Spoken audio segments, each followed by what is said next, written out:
하나님 말씀을 함께 우리 살펴보도록 하겠습니다. 오늘은 종교를 넘어서는 기독교라는 제목으로 마태복음 11장 28절 한 절을 중심으로 살펴보겠습니다. 우리 함께 읽어보겠습니다.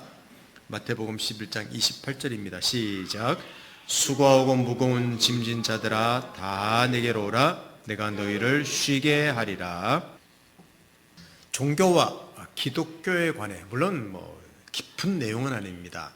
종교란 뭔지 그런 내용을 깊이 살펴보지는 않습니다.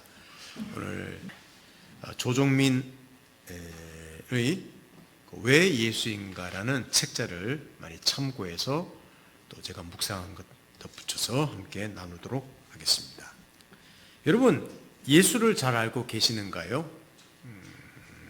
많은 사람이 기독교를 종교 중 하나라고 말합니다. 그럴 수도 있습니다. 그때 그 종교들을 생각해 보면요, 기독교보다 훨씬 매력적인 종교가 있습니다. 불교예요. 서구가 기독교 국가라는 말을 많이 듣는데, 서구에서도 이제는 교회를 떠나서 동양 종교로 귀의하는 분들이 참 많다 그래요. 그만큼 특히 이제 불교의 매력에 빠진다고 합니다. 또 인도 종교에 빠지기도 하고 그런다고 합니다. 상당히 종교답지 않습니까? 멋있죠? 기독교보다 훨씬 또 강해 보이는 것은 이슬람교입니다. 종교적 열심을 비교해도 미지근한 기독교인들과는 비교가 안 돼요. 하루에 5번씩 메카를 향해서 절하고, 이 이슬람교에 버금가는 게 또 유대교지 않습니까? 그런데 불교나 이슬람교도 그렇지만 예를 들면 석가모니나 그의 가르침, 마호메트나 코란 그의 가르침에 대해서 그렇게 깊이 알고 있는 사람이 많지 않아 보입니다. 교회도 마찬가지예요. 교회 오래 다니는 사람 중에도 예수가 누구냐고 물어보면 막상 제대로 대답하는 사람이 많지 않을 것 같아요. 하나님 아들이다, 구세주다, 우리 구원자다, 몇 가지 이야기하다가 말 것 같습니다. 성경의 내용도 사실은 잘 몰라요. 그 대신 익숙한 건 있죠. 교회의 의식, 교회 안에 있는 문화, 여기에는 익숙한데, 집사님, 장로님 하면서 이런 교회 문화에는 익숙한데, 사실은 그 안에 있는 복음, 예수 그리스도, 하나님에 대해, 성경에 대해서는 참 깊이 있게 모르는 분들이 많습니다. 사실 목사라고 해도 저도 마찬가지예요. 그리스도인이란 예수를 믿는 사람입니다. 예수가 그 안에 있는 사람이고 예수께 붙잡힌 인생입니다. 근데 예수를 제대로 모르고 깊이 알아가려고 하지 않는다면, 또 예수가 인생의 답이라고 말을 하면서도 예수를 모르면, 예수가 구세주라고 하면서도 예수를 잘 모른다면 얼마나 큰 문제겠습니까? 교회가 예수에게 집중하지 않으면요, 다른 것들이 그 자리를 대체해버려요. 그러니까 예수가 시들시들하고 예수를 잘 모르니까 온갖 제도, 시스템, 문화, 이게 교회를 가득 차고 있습니다. 예수는 우상처럼 여기고 자기의 욕구를 채워줄 한 대상처럼, 그러니까 기독교를 종교라고 여기는 것이죠. 제가 그런 사람 중에 하나였습니다. 저는 모태신앙인이었고 신학교에 들어가 목사가 되었습니다. 그리고 대학생들에게 제자 훈련을, 복음을 전하고 제자 훈련을 한다고 하면서 자부심을 가지고 전도됐던 사람입니다. 그런데 어느 날 기독교 서적을 읽다가 그 장면이 선명하게 생각나요. 집에서 교회를 할 때인데 기독교 서적을 읽다가 제가 예수라는 분하고 그렇게 친하지 않은 것을 제가 발견했습니다. 신학교에서도 예수에 대해서 많이 배웠습니다. 그렇게 많이 읽었던 성경이 있는데 요한복음을 읽으면서 제가 예수와는 멀지는 않은데 예수와 상당히 가까이 있다. 근데 가까이는 있는데 정말 예수와 친밀한가? 예수를 잘 아는가? 예수 하나가 됐는가? 여기에 대해서는 제가 자신 있게 말을 할 수 없더라고요. 제가 그것을 그때 책을 읽다가 성경을 읽다가 깜짝 놀랐습니다. 아, 그렇지. 나는 왜 기독교에 대해서 비전에 대해서 이렇게 성경 이야기를 하면 침을 튀면서 이야기하는데 왜 예수 이야기만 하면 서먹서먹할까? 그때 생각했던 거예요. 나는 다른 성경들은 참 구약 성경 중에도 재밌는 성경이 많고 신약에도 바울 서신이라고 참 좋아하는데 왜 나는 마태, 마가, 누가, 요한 예수에 관해 적힌 그 복음서를 읽을 때는 왜 이렇게 재미가 없을까? 제가 그때 생각했던 겁니다. 어떤 말씀인가 하면 요한복음 15장 5절을 한번 보시겠습니까? 그래서 이건 참 잊지 못할 말씀이에요. 제가 읽어드리겠습니다. 나는 포도나무요 너희는 가지라. 그가 내 안에 내가 그 안에 거하면 사람이 열매를 많이 맺나니 나를 떠나서는 너희가 아무것도 할 수 없음이라. 자, 예수님이 포도나무고 우리는 가지입니다. 이 가지가 열매를 맺으면요 나무에 포도나무가 붙어 있어야 된다는 겁니다. 근데 제가 이 성경을 읽다가 무엇을 생각했는가 하면 저는 가지가 붙어 있는 게 아니라 가지가 가까이에 있다는 것을 발견한 거예요. 여러분, 아무리 가까이 있어도 떨어져 있으면요 그것은 열매 맺지 못합니다. 내가 그런 사람일 수 있구나. 내가 예수를 제대로 모르는구나. 그게 그날 갑자기 마음에 들더니 예수의 그러니까 신학종을 알고 있는 예수에 관해서가 아니라 예수를 알고 싶은 마음이 그 구절을 읽으면서 확 마음에 들었습니다. 그리고 그 이후로 저는 예수를 알아가기를 힘썼고 그렇게 익숙하지 않았던 분인 예수가 제 인생의 가장 중요한 분이 되었고 그 이후로 마태, 마가, 누가, 요한복음 같은 거 읽으면요 흥분이 돼요. 지금도 저 이 말씀을 전하면서도 지금도 마찬가지입니다. 여러분, 예수는 누구입니까? 여러분은 뭐라고 대답하시겠습니까? 성인 중에 한 명? 사랑의 메신저? 선지자? 어떤 분처럼 어떤 한 진보 개혁가? 가난한 사람들의 이웃? 아니면 자신이 메시아라고 떠들다가 개죽음을 당한 자? 여러분, 만일 또 예수님을 알고 있다면 정말 소중히 여깁니까? 우리 이것을 한번 좀 생각하면 좋겠어요. 오늘 설교를 통해서 우리 교회 다니시는 여러분들이 나는 예수를 어떤 분으로 알고 고백하는가? 그러면 나는 그 예수를 내 인생에 진짜 소중한 분으로 여기는가? 이것을 한번 좀 꼭 생각하시면 좋겠습니다. 그렇습니다. 하나님이 사람으로 오셨습니다. 이게 예수 그리스도입니다. 하나님 신분이 사람으로 오신 분. 두 번째로 말씀드리는 내용입니다. 예수는 분명한 사람이었습니다. 그런데 이런 자가 자신이 하나님이라고 말하니 기독교는 독설이에요. 독단입니다.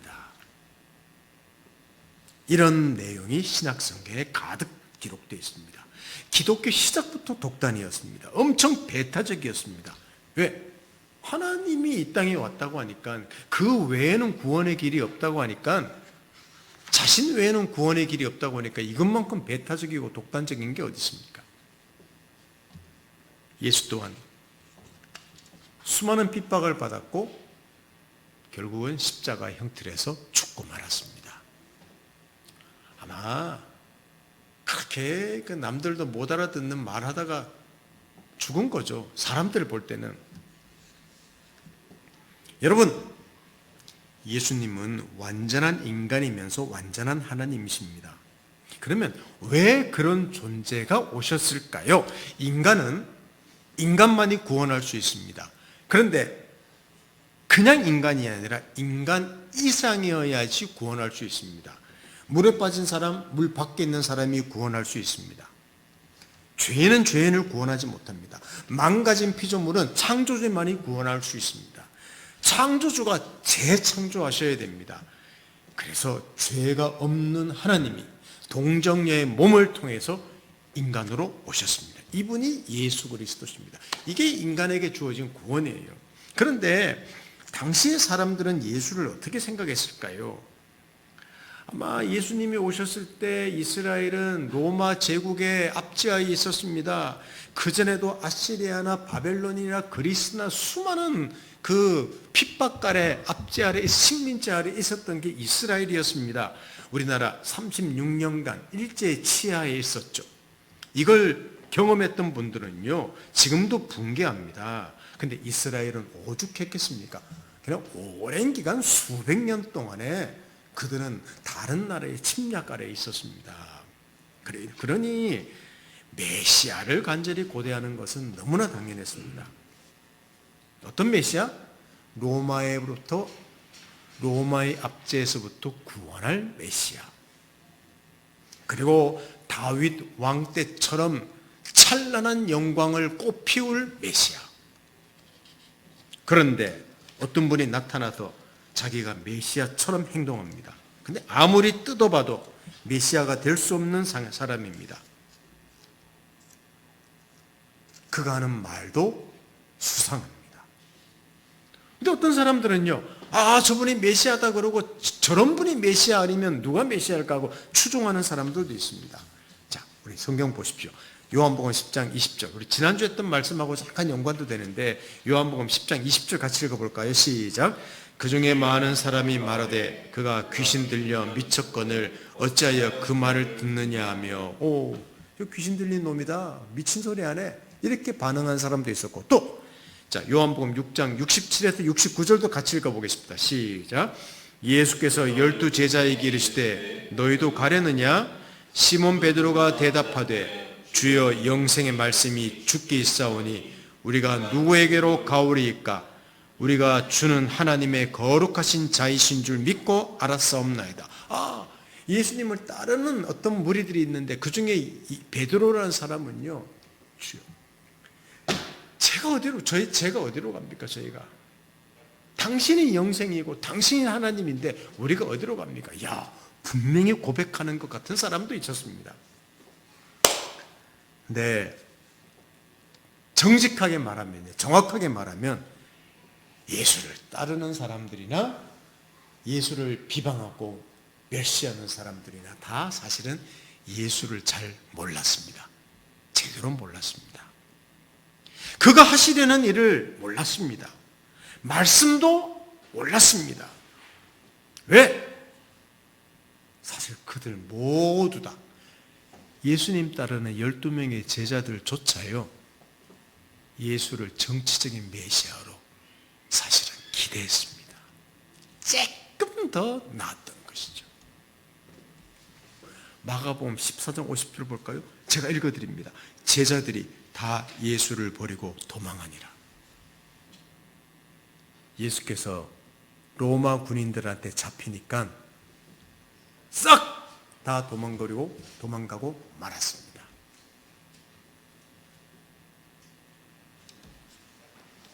이게 예수 운동의 종결처럼 보였습니다. 지금도 기독교, 예수, 그가 하나님이라고 말하면 무슨 개떡 같은 소리에 난센스 그럽니다. 그렇습니다. 예수님이 이 땅에 메시아로 오신 것은 이스라엘을 로마 제국으로부터 독립시키기 위해서가 아니었습니다. 만일 정말 그 독립을 하는 것이 이스라엘 백성을 천국으로 이끌었을까요? 우리는 그렇게 생각합니다. 누가 대통령 되면 세상이 바뀐다고 생각합니다. 누구 막 외치죠. 우리 여러분 20대, 30대, 지금 여기 60대도 있고 50대도 있고 다양하게 있는데, 지금까지 우리나라의 대통령 바뀌어서 나라가 근본적으로 인간이 본질적으로 바꾼 그런 지도자가 있었습니까? 한 사람도 없었습니다. 그럼 자본주의, 민주주의가 해답입니까? 아니에요. 그러면 사회주의, 공산주의가 해답입니까? 그것도 아니에요. 지금은 진보, 보수 그러고 지금 피 튀기게 싸우고 있죠. 아주 갈등의 최고조의 갈등을 하고 있습니다. 여러분, 그럼 보수가 아니면 진보가 만일 정치를 하고 다스리면 유토피아가 옵니까? 아니에요. 분명히 알아야 됩니다. 경제가 잘 되면 유토피아가 옵니까? 그것도 아니에요. 우리 이 세상의 역사를 통해서 이 세상에 있는 돌아가는 모든 사회를 보면서 우리는 그것을 여실히 알고 있습니다. 그렇게 부유하게 사는 나라, 복지가 잘 되는 나라에 진짜 유토피아인가? 아니에요. 온갖 범죄가 사실은 깊이 배어 있습니다. 이 사람들의 착각이에요. 그래서 사람들은 종교를 원합니다. 살기 힘들기 때문에, 거기서 해답을 못 찾기 때문에 그래도 붙잡으려고, 지푸라기처럼 붙잡으려고 하는 것이 종교예요. 종교의 귀에서 뭔가 내가 바라는 것을 얻고 잘 안 되는 것을 바라서 내가 행복해지기를 바라는 거예요. 그게 종교입니다. 어떤 사람에게는요, 정치, 문화, 경제 이런 게 종교이기도 합니다. 여러분, 기독교는 그런데 종교가 아닙니다. 종교 이상입니다. 하나님이 이 땅에 오셔서 하시려는 일은 사람들이 바라는 것과 너무나 다르기 때문입니다. 이게 2000년 전에 유대 땅에 예수께서 오셨을 때 사람들이 그에게 기대했던 것과 다르게 하나님의 아들이 이 땅에 오셔서, 하나님이 인간으로 오신 것, 그러면 그분이 하신 일, 그분 하신 일의 최고는 죽으심, 부활하심, 이걸 통해서 하시는 일이 너무나 달랐다는 것은요, 기독교는 종교가 아니라는 것입니다. 여러분, 하나님이 사람으로 오신 것은 기독교가 종교가 아니라는 것을 아주 역력하게 말해주고 있는 것입니다. 제가 오늘 이 설교를 준비한 것은요, 이 기독교의 어떤 전반적인 베이스예요. 우리가 기초에 계속 튼튼하지 않으면 견고하게 세워줄 수 없습니다. 오늘 사실 용서라는 주제에 대해서도 설교를 한 절반 정도를 만들어 뒀었습니다. 용서라는 주제. 왜 우리한테 좀 필요한 것 같아. 너무 시대가 강팍해. 우리 그리스도인들도 강팍해요. 그래서 용서라는 주제. 우리 지난번부터 격려라는 주제 계속 하고 있죠. 근데 그런 주제들도 좋지만 결국 기독교의 기초는 예수 그리스도 안에 세워지는 것이기 때문에 거기서부터 출발하는 것이 더 중요해서 제가 또 반복해서 말씀을 좀 드리고 싶었습니다. 여러분, 그렇다면 예수만이 해답이 된다는 말씀을 좀 결론 부분으로 말씀을 드리고 싶습니다. 인간에게는 본질적인 질문 3가지가 있다고 합니다. 뭘까요? 우리 모든 사람이 가지고 있는 3가지 질문. 나는 누군가? 나는 어디서 왔다가 어디로 가는가? 그리고 중간에 나는 왜 사는가? 이런 질문하죠. 나는 누군가? 나는 왜 사는가? 나는 어디서 왔다가 어디로 가는가? 이 질문은 사실은 되게 합니다. 언제 많이 하죠, 이런 질문? 되게? 여러분 인생을 한번 돌아보십시오. 언제 이런 질문 많이 했습니까? 사춘기 때. 내 인생이 뭔가 이렇게 새로운 어떤 도약을 할 때, 난 누구지? 이런 생각들 많이 할 겁니다. 근데 대학을 갑니다. 취직합니다. 결혼해서 아이들을 낳습니다. 생활에 쫓기다 보면 이런 질문 싹 잊어버립니다. 그러다가 내 마음대로 일이 되지 않습니다. 가까이 있는 사람들이 힘들게 합니다. 인생이 허무하다는 생각을 듭니다. 그때 깊숙이 가라앉아 있던 이런 질문들이 새록새록 나오죠. 네, 여러분 뭐 TV 보고 뭐 음악 듣고 정신없이 살면 이런 질문 안 해요. 네, 갑자기 외로워질 때, 힘들 때, 그래서 책을 읽을 때, 갑자기 혼자 조용히 여행이나 하고 싶어 그러고 뭐 혼자 여행할 때, 또 산책할 때 이런 생각이 문득 들 때가 있습니다. 그러면서 사람들이 찾게 되는 것이 종교입니다.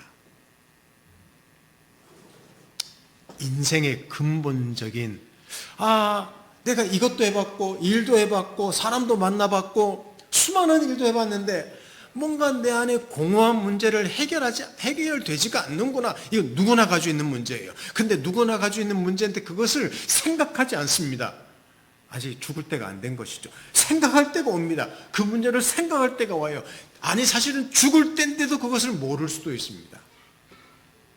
암 환자처럼 다 죽게 됐는데도 멀쩡한 경우도 있습니다. 우리가 그 질문 안 할 뿐이죠.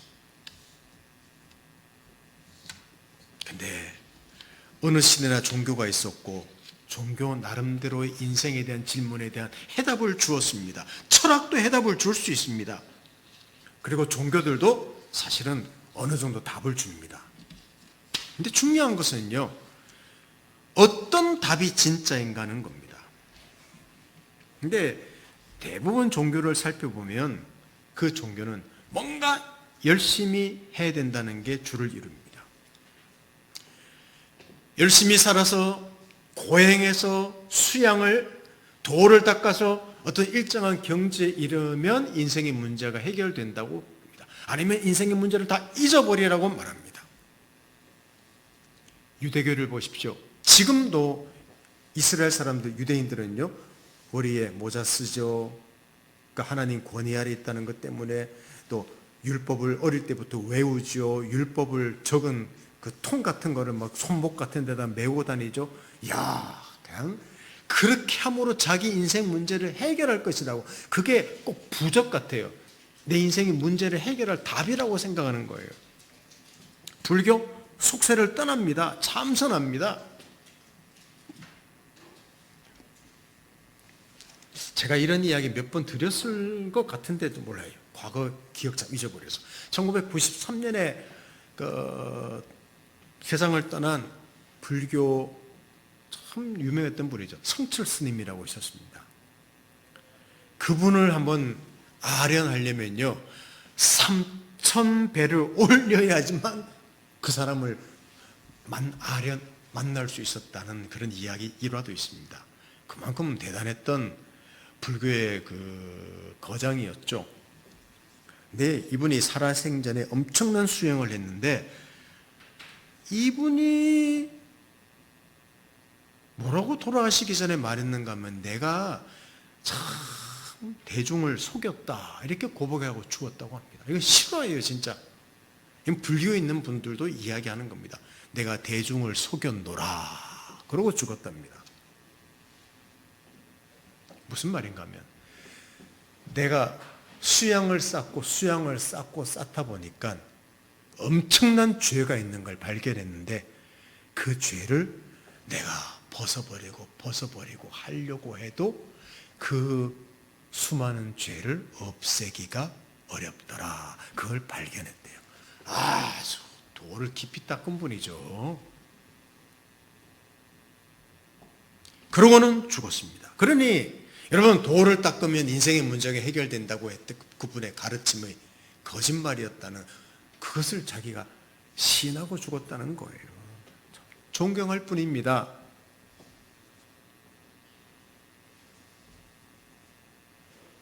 목사님, 머리 아픕니다.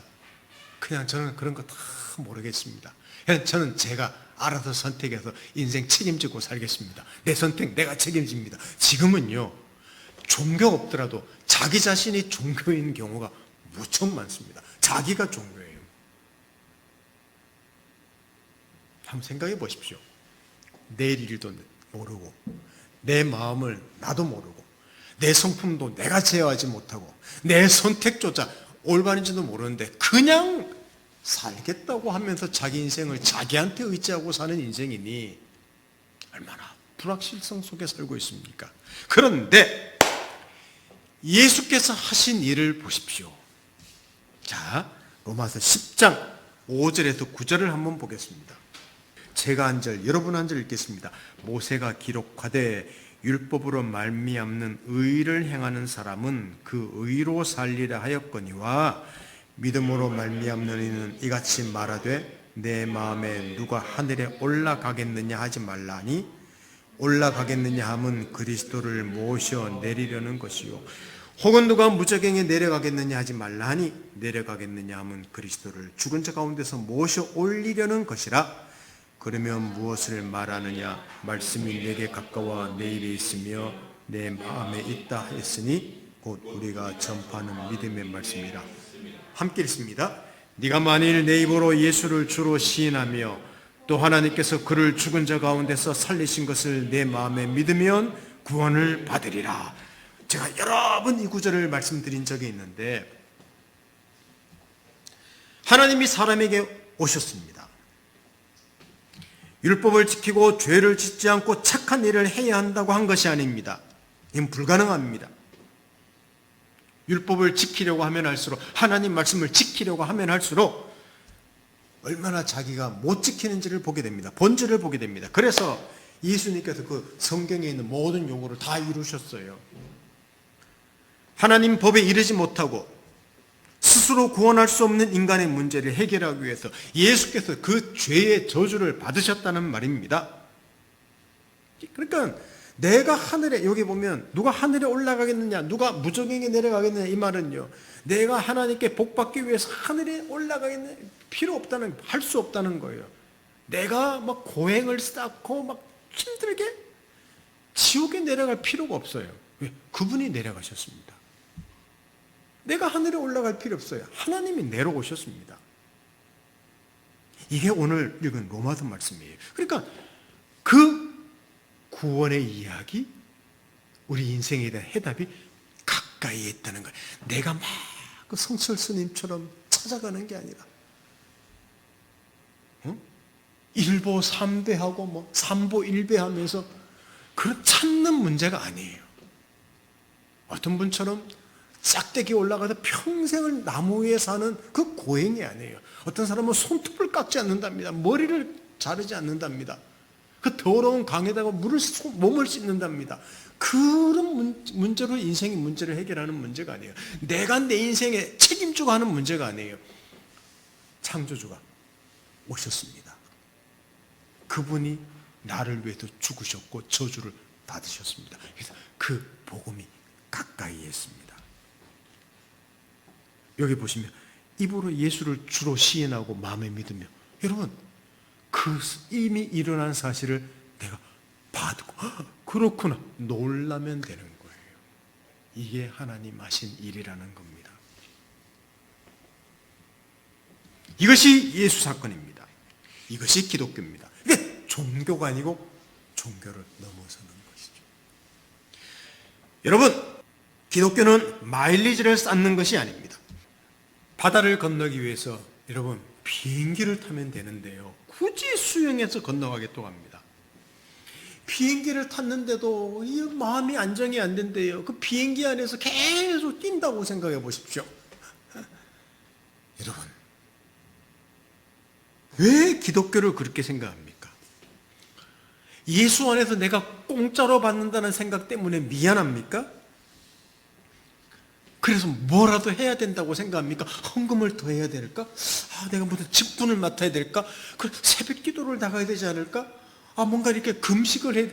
다 좋은 일들이에요, 하나님 앞에서. 근데 그것들은 전부 다 내 공로가 되지 못합니다. 내 마일리지가 되지 못합니다. 내 업적이 되지 못합니다.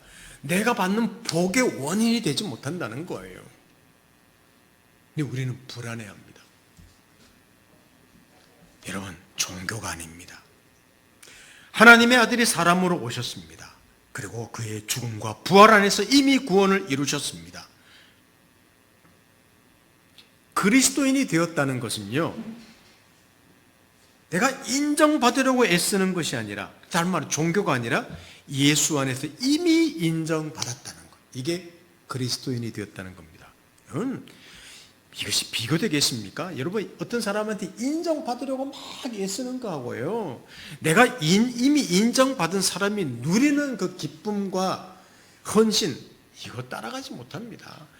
나는 이미 자유를 누렸고 인정받았고 하나님 백성 되었다는 것을 나는 누리는 사람과요, 그렇게 되기를 애쓰는 사람하고의 기쁨, 감격, 이건 천지차예요. 예수님 초청, 우리 다시 한번 읽어볼까요? 마지막 구절입니다. 마태복음 11장 28절을 마지막으로 읽어보겠습니다. 시작. 수고하고 무거운 짐진 자들아 다 내게로 오라. 내가 너희를 쉬게 하리라. 아멘. 죄의 무거운 짐입니까? 인생이라는 짐입니까? 관계의 짐입니까? 염려와 두려움이라는 짐입니까? 우리는 살면서 엄청난 짐을 지고 살아갑니다. 이런 문제를 해결하기 위해서 얼마나 했습니까? 인류도 이런 문제를 해결하려고 무척 애썼죠. 우리가 지금 편리하게 살아가고 많은 것들을 쉽게 누리고 있는 것 다 이렇게 애쓴 것들입니다. 그런데 우리는 알고 있습니다. 다 누려도 해결할 수 없는 것들이 많다는 것을 우리는 알고 있습니다. 여러분, 정치로, 경제로, 문화와 예술로 승화시키기도 하고 한번 중독돼 보기도 하고, 그러나 근본적인 갈등은 해결되지 않습니다. 제가 자세히 설명하지 않아도 우리 본능으로, 우리에게 또 경험을 통해서 다 압니다. 이런 것들은 해결되지 않는구나.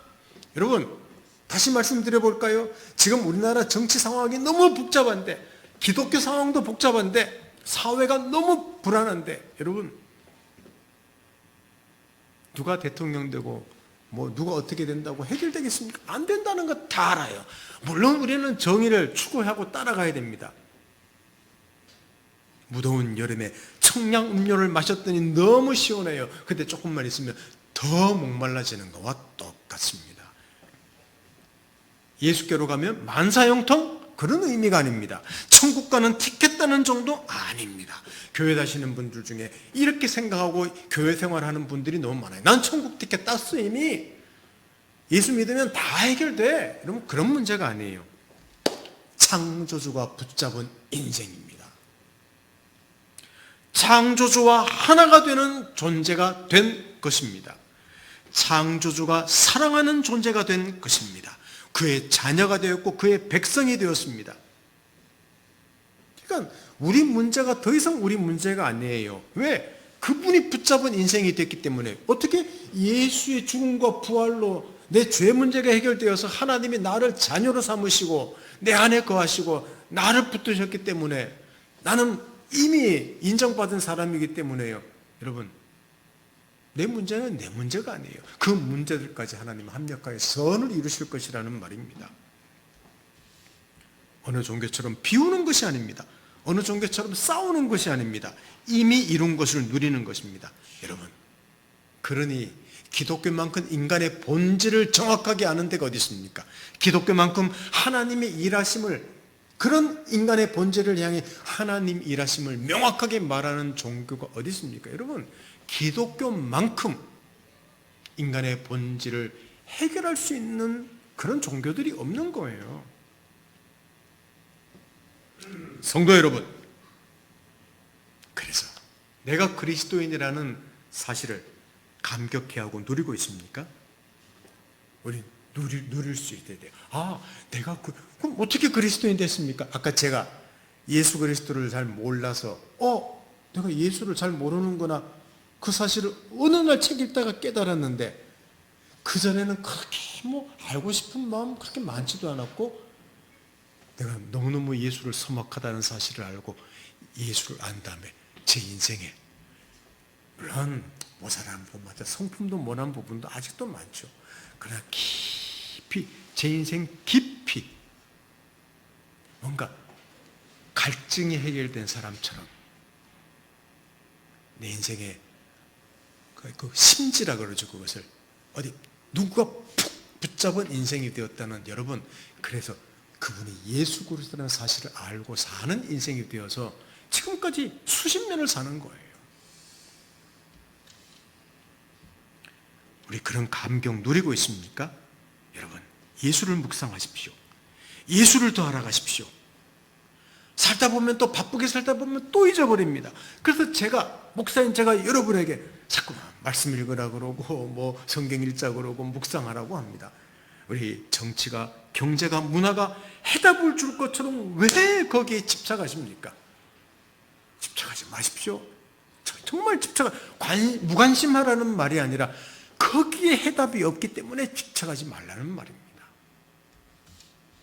여전히 인생의 해답을 찾고 계신가요? 성경 안에 있습니다. 하나님께서 사람으로 오신 예수 안에 있습니다. 그리고 가까이에 있습니다. 이미 해답을 주셨습니다. 여러분, 혹시 이 말씀을 듣는 분들 중에 내 인생은 왜 이렇게 공허하지? 나는 교회 다니면서도 왜 이렇게 뭔가 답답하지? 아닙니다. 그럴 필요가 없는 거예요. 이미 해답을 주셨고 바로 가까이에 있습니다. 가까이 있다는 거예요. 그 사실 안에서 놀라시고 누리시고 감격하시고 항복하면 되는 거예요. 제발 기독교를 기독교답게 누리시면 좋겠습니다. 한 그리스도인으로서 저는 간절히 바라고 있습니다. 정말 교회가 교회답고 기독교가 기독교답고 그리스도인이 그리스도인다운 좀 그런 우리 기독교 교회가 되면 참 좋겠습니다. 저는 쥐물 담는 교회도 그 일을 하려고 합니다. 물론 전혀 모르는 분들에게 예수 그리스도의 복음도 전해야 되지만, 교회에 다니고 있다면서도 그렇게 누리지 못하는 분들에게 기독교가 무엇인지, 복음이 무엇인지, 구원이 무엇인지 우리 그것을 잘 설명하고 가르치고 품어줘서 그 인생의 풍성함과 놀라운 행복함과 그 놀라운 그 은혜와 능력들을 좀 누리는 일들이 많이 있으면 좋겠습니다. 이 말씀을 듣는 분들이 다 그런 놀라운 축복을 받기를 예수님 이름으로 축원합니다. 함께 기도하겠습니다. 하나님 아버지, 기독교는 종교가 아니라는 이야기, 종교를 넘어서는 이야기를 잠시 나누었습니다. 주님, 이 말의 의미가 무엇인지를 저희는 압니다. 이미 그것도 누리는 자들인데 왜 그렇게 매일매일 삶에서 누리고 살지 못하는지요? 인생에 답이 없다, 수많은 것들이 답이 없다는 것도 알고 있습니다. 하나님이 사람으로 오신 그 사건에서 모든 해답이 있다는 사실을 압니다. 저희가 거기에 인생의 해답이 있음을 알고 복음 안에서, 하나님 성경 안에서, 예수 안에서 우리 인생의 해답을 찾으며 기뻐하고 감격해하는 우리 인생 되도록 축복해 주십시오. 그런 우리 성도들 되게 해주시고 이 말씀을 듣는 분들 되도록 도와주십시오. 예수님의 이름으로 기도드립니다. 아멘.